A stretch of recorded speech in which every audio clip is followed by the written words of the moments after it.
Now, there's always something going on in the royal household, and this week has been no different. And each Saturday, I love to give you a rundown. And who better to do so than royal biographer Angela Levin? She joins me now. Angela. Hello. Welcome. Right, you're matching Lizzie, but should we... We didn't talk about it first. We just... we surprised at each other's colour. You matched my background as well, which is very nice. Right, so let's start. Should we start with the king? Yes, we should start with the king. He went in to have his operation yesterday at 9:15 with Camilla. It's very, very unusual. The late Duke of Edinburgh and the late Queen Elizabeth always went on their own, so it was unheard of. And she stayed there till 3 o'clock in the afternoon. Very touching. She wanted to be with him, blow the protocol, blow all that nonsense. It was like a normal couple who wanted to be together when things were, you know, in hospital. And she came out with a big smile. It's all gone all right. She went back again, came out at 8:30. Today she's gone back. He might very well come out tomorrow. Things seems to have gone well. But I think it would be very difficult for him because he's so used to working all the time, so used to having, you know, things he's got to organise and going out to places, that it's very difficult when you absolutely have to stop and then wait until you are better. He probably quite enjoys it, actually, a little bit of a rest.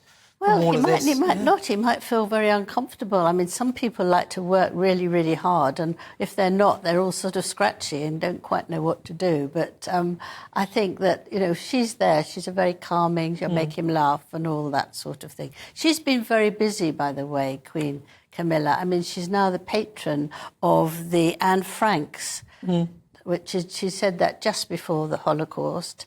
And that's good because people wanted to change the name and make it more diverse. They wanted to call it World Explorer. And I think other people, it's ridiculous, other people... That doesn't roll off the tongue, she will do very well. And she's also doing a book launch with the wife of Macron in France, which is actually very good, encouraging her interest in literature around Europe.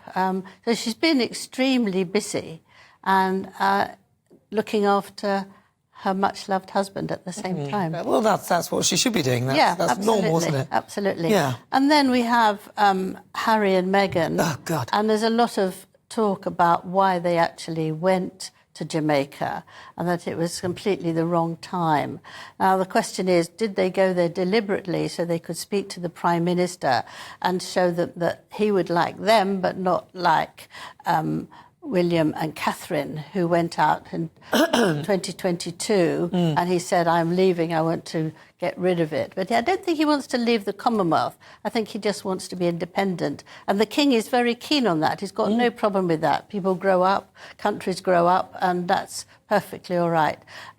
Also, they were concerned why they were up against, close to the Paramount boss, because they're supposed to be really with Netflix. And was this a question that that they were trying to get a job for Meghan? They're grifters, they're always looking for a job, so probably. Yes, probably, but it's a bit unsubtle, I think, really. But there they were. She looked extraordinarily overdressed than going to a cinema, really, and a film, because the dress was absolutely enormous, and it's the sort of thing that you see at the awards ceremony. So I think people have really laughed at them, and they wonder actually what on earth are they doing. There's nothing. Other people are scurrying around doing much as they can. And if they'd stayed with the royal family, they could have been extremely useful. But now they just want to prove they're stronger than them, they're liked in other ways than them, and they're going to do it their way.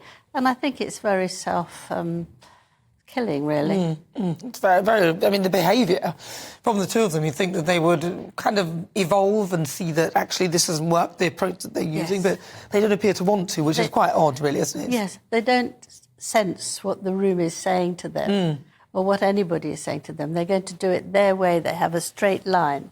And actually, it's not going to help them go anywhere because people feel that they're not behaving properly and they're fed up with it. And to keep on moaning is just not a very good idea to get people to like you. No, not at all. I don't really get it. I don't get what they're doing and why they're doing it. And why, you know, especially with the King not being well and obviously with Catherine as well. Yes. I'm worried about Catherine. Yes, I'm worried about Catherine. I think everybody's worried about Catherine. Very nicely that the King and Queen went to see her this morning because they're in the same hospital. I thought that was very nice. And she must feel well enough, otherwise that wouldn't have happened. And I believe that she might come home any day now. Perhaps they said she's going to be in at least 2 weeks, that people don't start getting more worried after that time.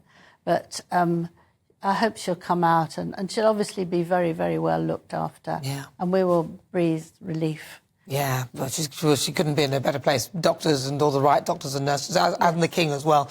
Angela Levin, thank you very much. Always a pleasure. That is royal biographer Angela Levin.